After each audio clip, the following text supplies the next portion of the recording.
This week in CIST 1601, we're going to talk about mobile and embedded device security. In this chapter, we're going to look and compare the different types of mobile devices and then talk about the risk associated with those mobile devices.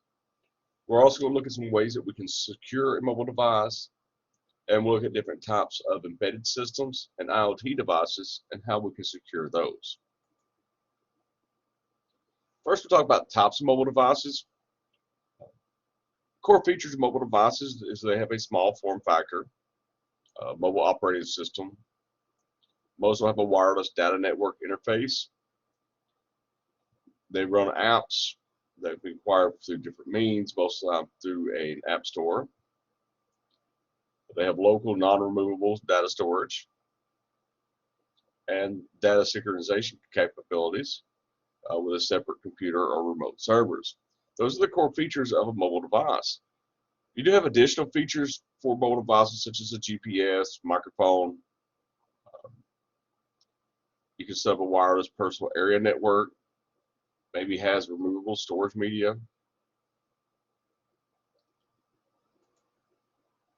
But one type of mobile device is a tablet, because this is a portable computing device. It's going to be generally larger than your smartphones, but smaller than notebooks. And they're going to be classified most of the time by their screen size. They do rely on touch screens, so they don't have a built-in keyboard. And our most popular operating system tablets are Apple iOS or Google Android or Microsoft Windows. Smartphones, they have all the tools that a feature phone, but they also include operating system allows us to run apps and access the internet. A feature phone is a traditional cell phone with limited features such as a camera, MP3 player, and you can also send and receive text messages. Smartphones are considered handheld personal computers because of their ability to run apps. We also have wearable technology. It's devices that can be worn by the user instead of carried. Examples of these are Fitbits or fitness trackers, smartwatches. We see an example of a fitness tracker here.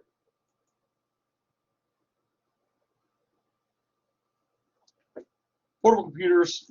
These are computers that have similar hardware and run the same operating system application software that's found on desktop. This is your laptops. Laptops, regarded as the earliest portable computer. And they have multiple hardware ports. And they can accommodate limited hardware upgrades. Notebook computers are a smaller version of a laptop. They're going to typically weigh less. Designed to only include basic, frequently used features.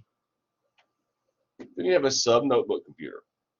So this is something that's even smaller than our standard notebooks. They use low-powered processors and solid-state drives. And they would have both a touchscreen and physical keyboard. So we see a picture here of a 2-in-1 computer.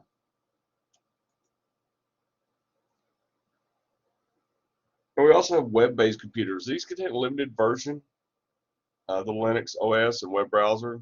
They will have an integrated media player. These are computers that are designed to be used while connected to the internet.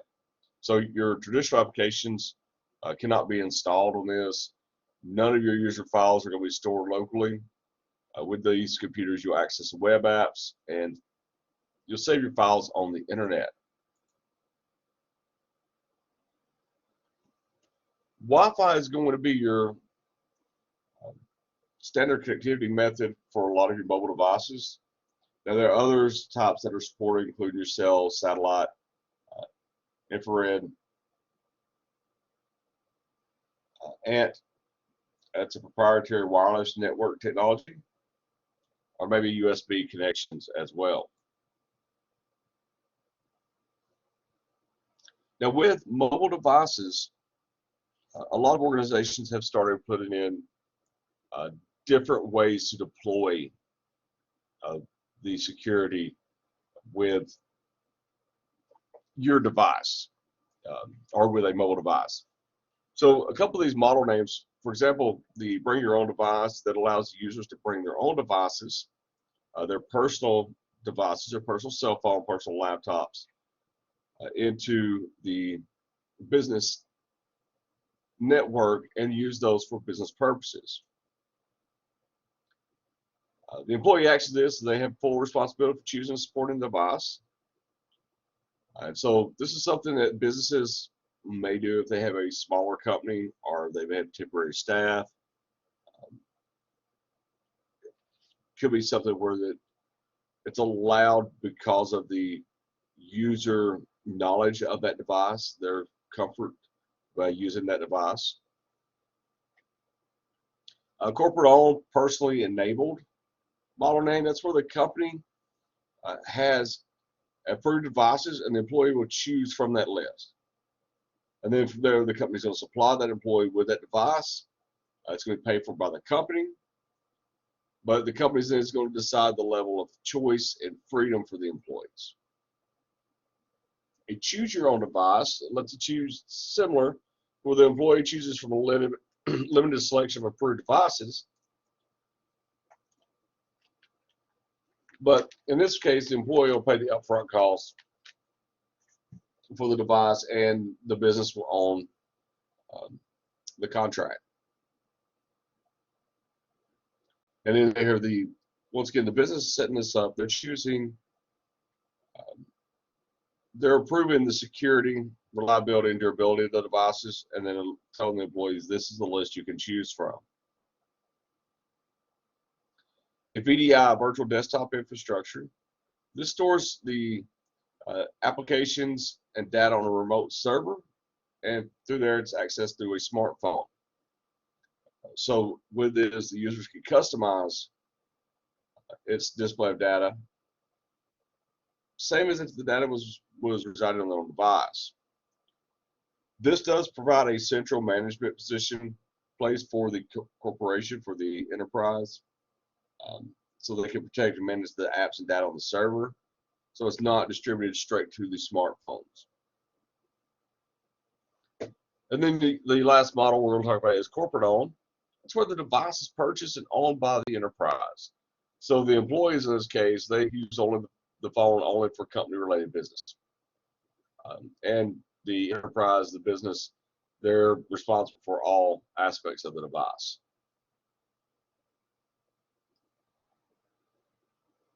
So the benefits of the bring your own device, the COP and CYOD models, is the management flexibility. They have less oversight, cost savings, increased employee performance, and it also simplifies the IT infrastructure. The benefits to the user, as we said, is their choice of device, carrier, their convenience. They're familiar with the device, their comfort level with the device. Now, with mobile devices, you do run into security risks. You have mobile device vulnerabilities, connection vulnerabilities. Maybe the employees or the users are accessing untrusted content. And you also have deployment model risk. Now, one of the things we have to talk about with mobile devices is physical security. So we see the percentage here is 68% of all healthcare security breaches were the result of a loss or theft of mobile device. Most of the time, this is going to be, as you said, a quarter of the time, the laptop thefts occur in unattended cars. So somebody breaks in the car and steals a laptop that's left. Or if it's left on an airplane or trains. 15% of the thefts occurred in airports and hotels. 12% are stolen from restaurants. So you must guard your device. One thing you also must look out for is the shoulder surfing. That's where the strangers are trying to view sensitive information by looking over your shoulder. So you want to make sure that you are aware of your surroundings when entering or viewing sensitive information.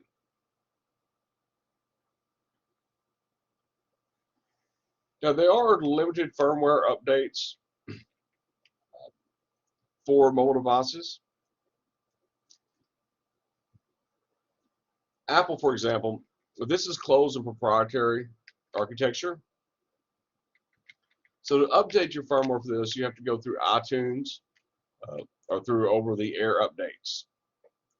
Now, Google does not create the hardware that Android runs on. With this, they're going to be dependent on the carrier. So it's going to be difficult for them to distribute security updates to the devices through the wireless carriers, because a lot of these OEMs, they've modified Android and they're reluctant to distribute updates that's going to conflict with their changes. They have to go through and perform extensive testing to make sure it doesn't break their updates or break their devices. So they've been hesitant to distribute Google updates in the past.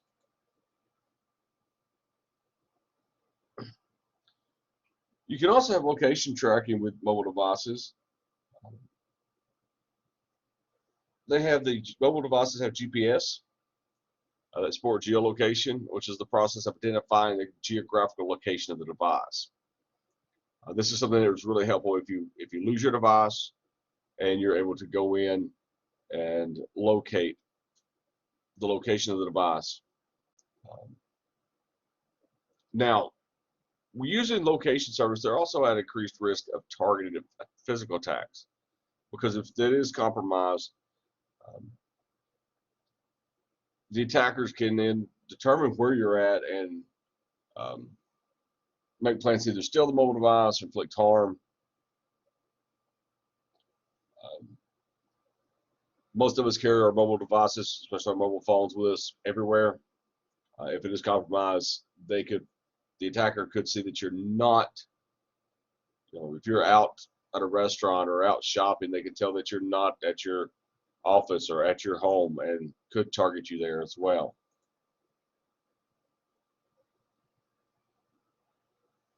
Also, be aware of unauthorized recording. So a couple things to be aware of is don't use the webcam in any room where private activities take place.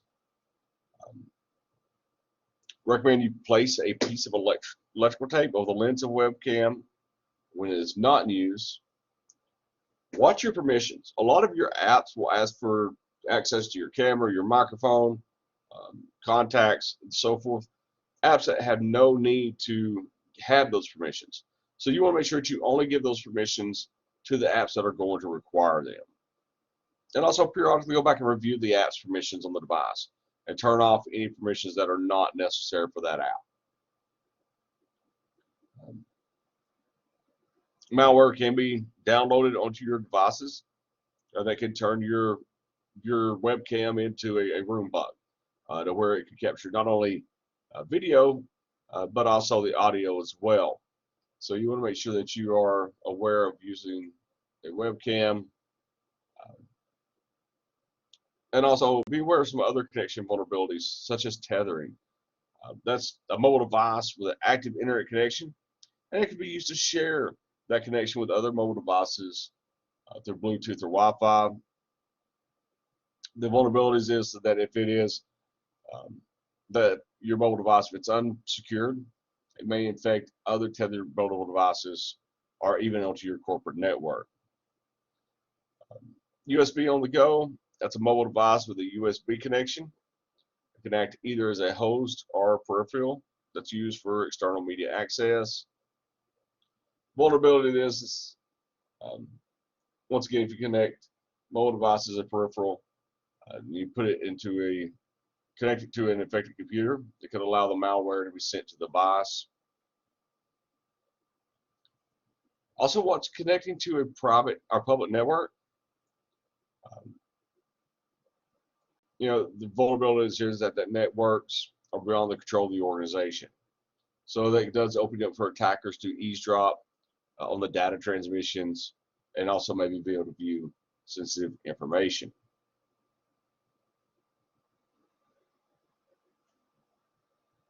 You also have to be aware of accessing untrusted content, quick response codes, QR codes, that's the matrix, or two-dimensional barcodes, which can be read with an imaging device.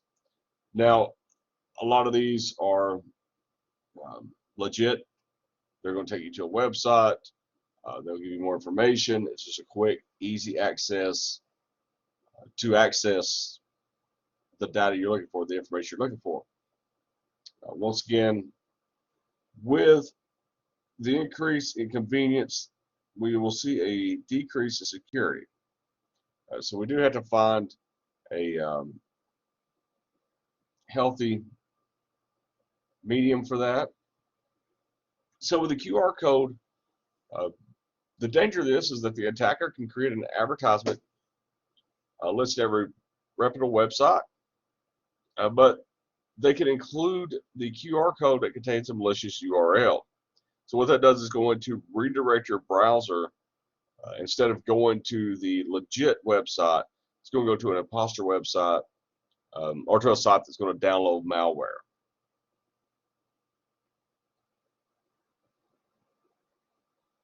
Let's see an example of a QR code here.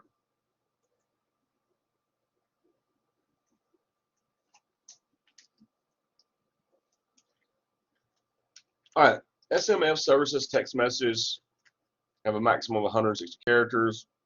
You also have multimedia messaging service, which is text messaging for your photos, your videos, audios. These become vulnerabilities because threat actors are sending out links to untrusted content through SMSs, or they're sending out links, videos that's got the malware that can be, once played, inserted onto the device.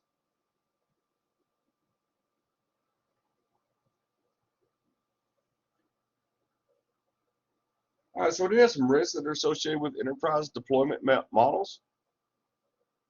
One of the biggest ones is going to be users that can just erase, install built-in limitations on their mobile devices, which is going to disable those built-in security features.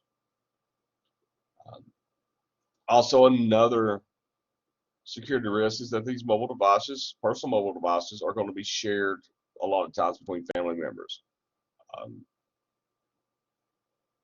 know, your family member may ask to borrow your phone, or may just take your phone to make a phone call. At that point in time, they have access to maybe sensitive data from your organization. Different mobile devices have different hardware and operating systems that make it hard for the IT, the technical support staff, to support. One of the big things is with personal devices, it may be difficult to secure that personal device from an employee that is leaving the company.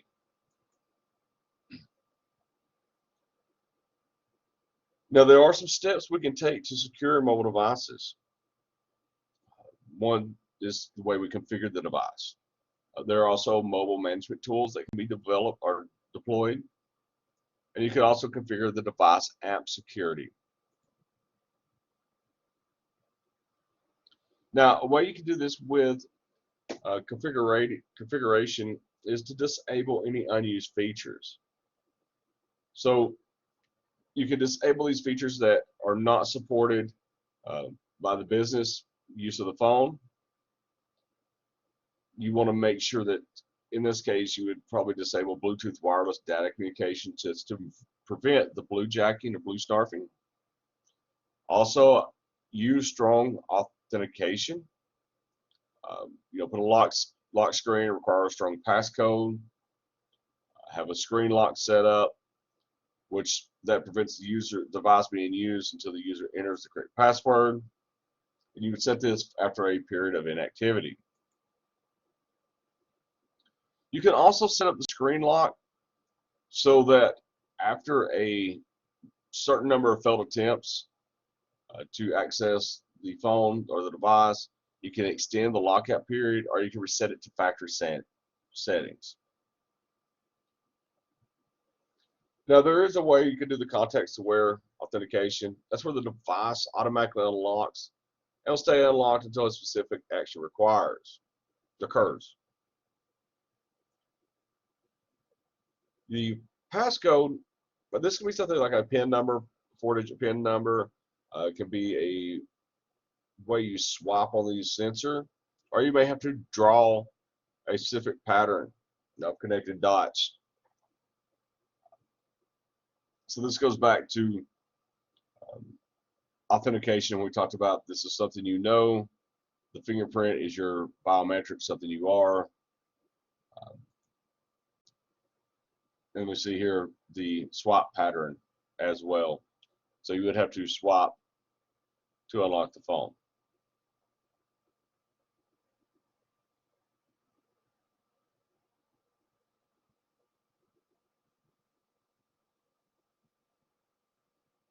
All right, so when we talk about encryption for mobile devices,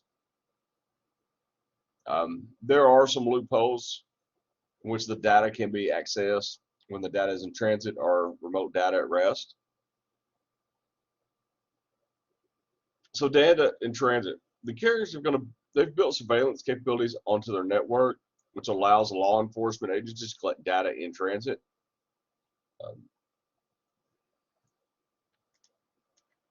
And now we have mobile apps. They deliver the over-the-top content, so the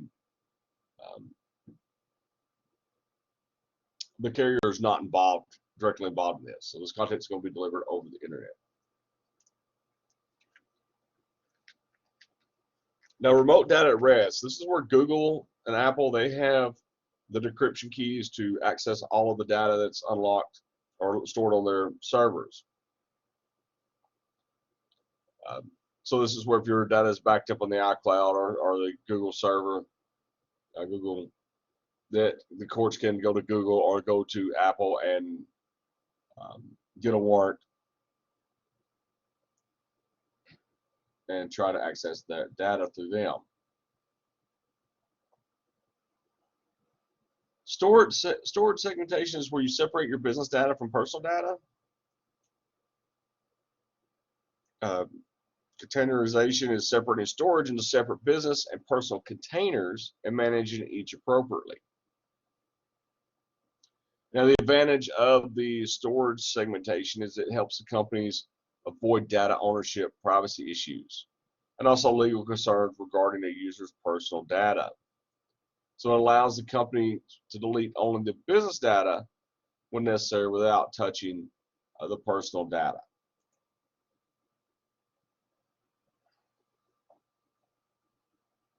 One of the big concerns with mobile devices is the theft of the device. So to reduce the risk of the theft or even the loss of the device, you want to keep the mobile device out of sight when traveling in high-risk areas. And as with any time, always be aware of your surroundings. When you hold the device, use both hands to make it difficult for a thief to snatch. Don't use the device on escalators or near train doors, where it can be snatched and separation is placed between you and the device.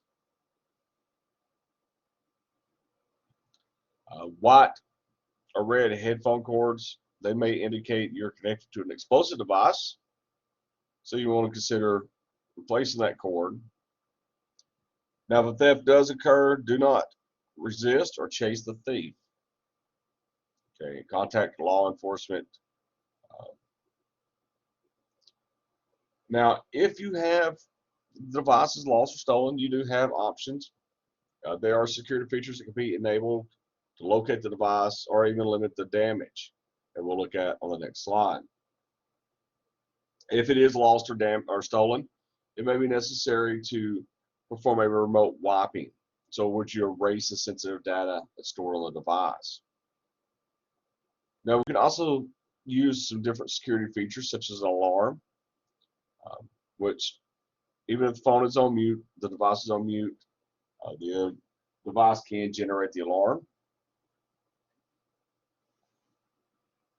You can use last known location.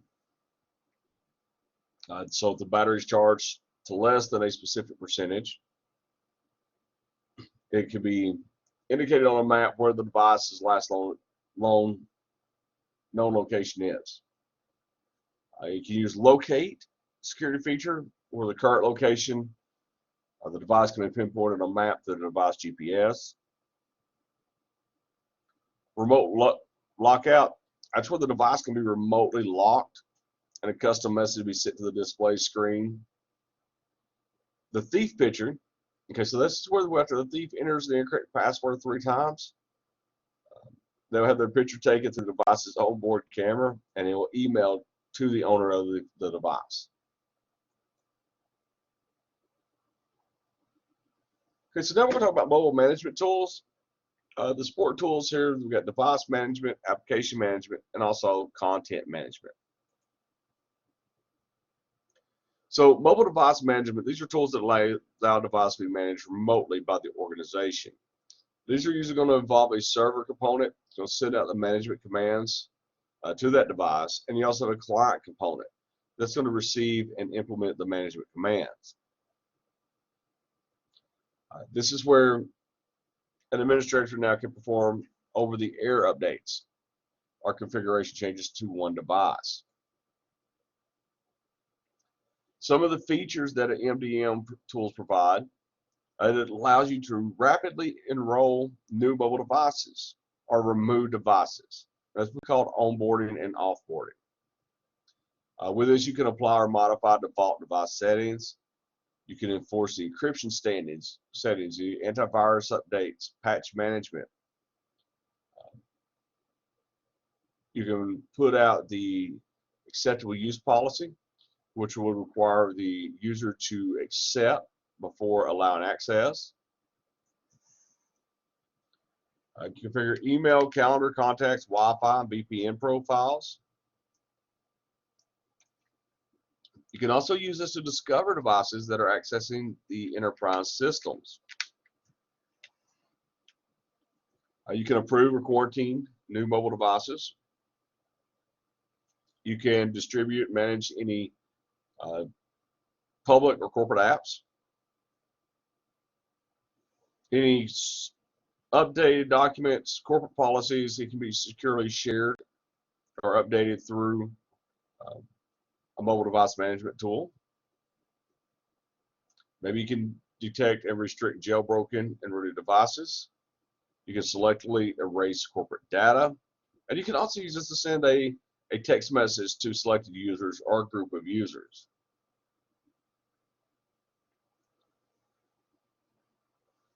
All right, mobile application management. These are the tools and services responsible for distributing and controlling access to apps. They initially controlled apps through app wrapping, which is of a dynamic library of software routines and adds an existing program to restrict parts of an app. Now, newer versions of mobile operating systems have the mobile application management incorporated in the software itself.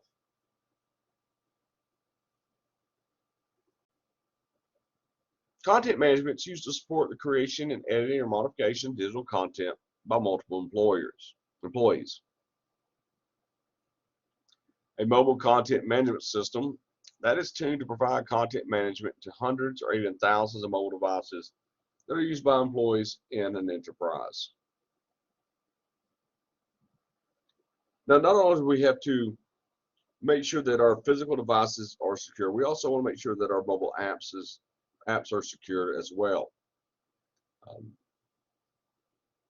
Some of these apps may require users to provide authentication where access is granted. So our MDMs, they can support application whitelisting. So in there we ensure that only the pre-approved apps can run on that device. We can also set up geofencing.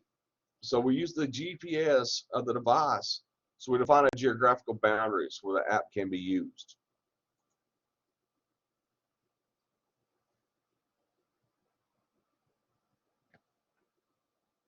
Now, in today's world, we're seeing a lot more of adding computing power and capabilities, devices that never had these before. This is growing into where we have more embedded systems. We have the Internet of Things.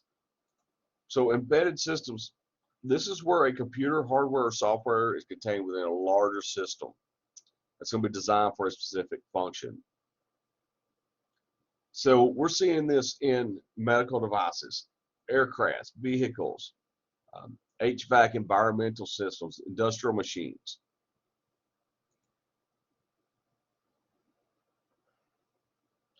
Industrial control systems, they control locally or remote locations. They collect, monitoring, and processing real-time data so that machines can directly control devices such as our valves, our pumps, motors. And most of these are going to be, if you have multiple ICSs, they're going to be managed by a larger supervisory control and data system. So when we think of a car, this has a lot of embedded systems in this car. Just a few of these. So for example, we have the night vision, the head-up display, airbag deployments, adapted front lighting, electric power steering, digital turn signals. So all of these are different types of embedded systems.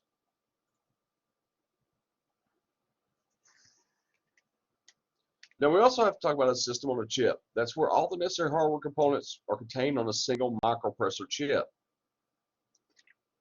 These would run real-time operating systems, which is the software it's going to design for that system on a chip in an embedded system. This allows the embedded system to receive very large amounts of data quickly, and it's going to be set up to accommodate very high volumes of data that must be immediately processed for critical decision making.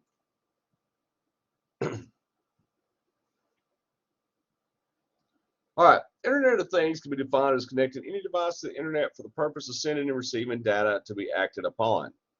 This includes also wearable technology and multifunctional devices. Now, anything that's got the home automation,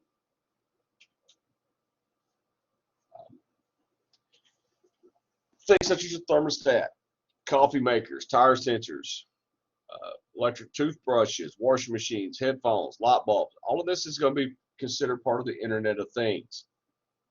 We also have a body as area network. This is a network system of IoT devices that are in close proximity to the person's body, and they cooperate for the benefit of the user. So we see a managed body sensor network.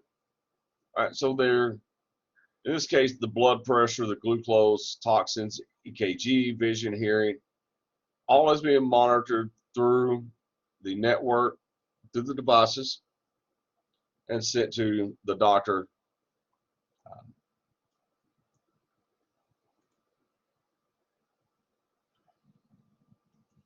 An ABSN that introduces actuators in addition to sensors so that immediate effects can be made on the human body. This can be expanded to use the functional electric stimulation that can be used to restore sensation, mobility, and function to those people with paralyzed limbs and organs.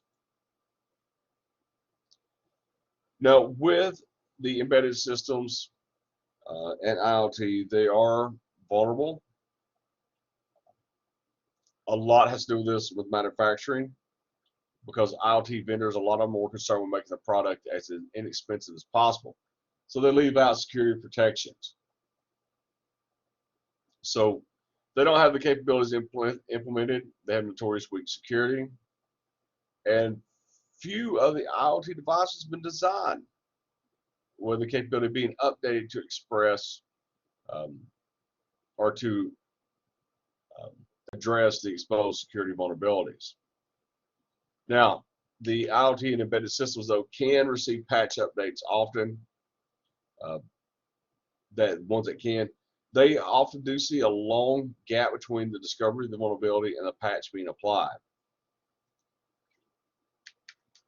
This is something that there are a lot of different um, initiatives that are being undertaken to address the security vulnerabilities in IoT devices and embedded systems.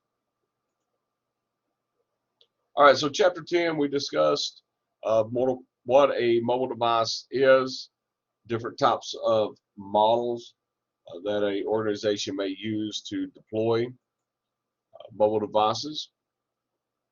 We also talked about mobile devices security, um, theft being one of those, loss of device, different ways that we can use features in mobile devices to secure the device. We also talked about some different types of mobile device management tools, application management tools, and also embedded systems and IoT and the need to secure those as well.